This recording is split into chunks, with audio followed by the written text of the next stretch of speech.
अब हम लोग देखेंगे कि दो त्रिभुज समरूप है। अगर जो दो त्रिभुज समरूप है तो उनके क्षेत्रफलों में, उनके परिमापों में तथा उनकी भुजाओं में क्या संबंध होता है।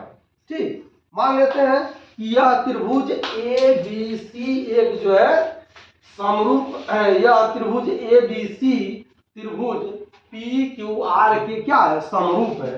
दिया है त्रिभुज ए बी सी समरूप है त्रिभुज पी क्यू आर के। ठीक, अब ए के सामने वाली भुजा को स्मॉल a1 से और बी के सामने वाली भुजा को स्मॉल b1 से, सी के सामने वाली भुजा को स्मॉल c1 से डिनोट किया गया है तथा पी के सामने वाली भुजा को a2 से और आर के सामने वाली भुजा को c2 से और क्यू के सामने वाली भुजा को b2 से प्रदर्शित किया गया है।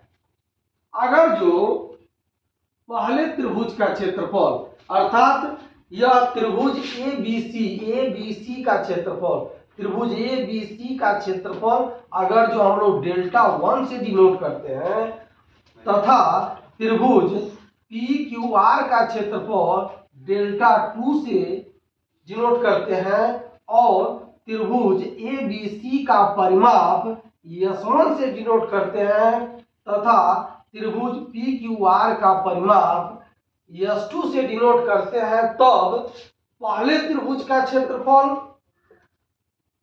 पहले त्रिभुज का क्षेत्रफल यह हो जाएगा डेल्टा 1। क्या हो जाएगा, डेल्टा 1 बटे दूसरे त्रिभुज का क्षेत्रफल,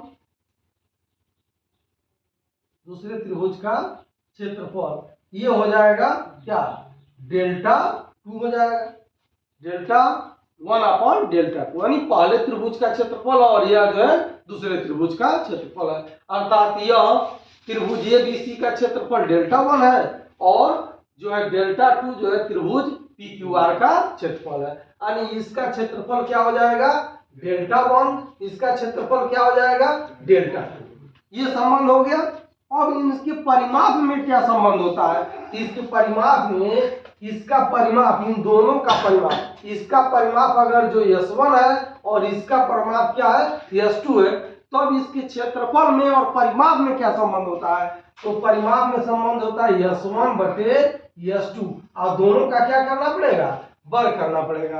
यानी S1 square upon S2 square, यानी पहले त्रिभुज के परिमाप का वर्ग करेंगे और दूसरे त्रिभुज के परिमाप का वर्ग करेंगे तो यह क्षेत्रफल के बराबर होगा।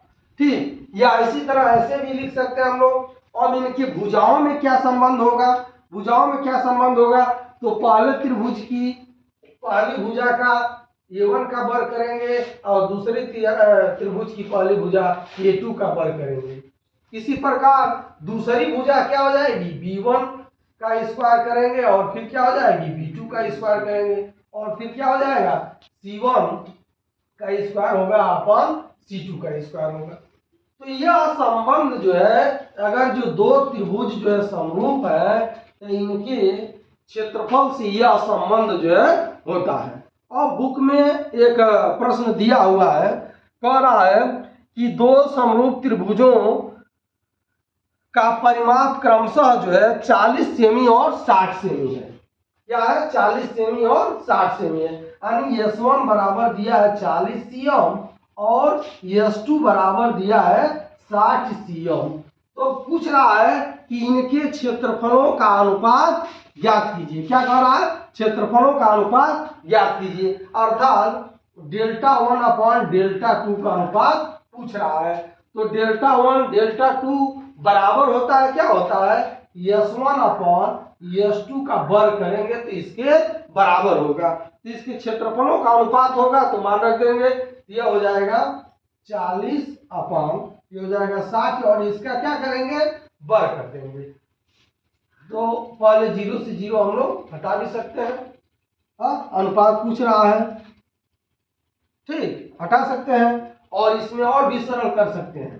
क्या हो जाएगा, यह हो जाएगा 2 दूनी 4 दुतियाई 6, यह 2 बटे 3 और इसका क्या हो जाएगा, वर्ग होगा। तो जब वर्ग करेंगे तो 2 दूनी 4 हो जाएगा, 3 3 का 9।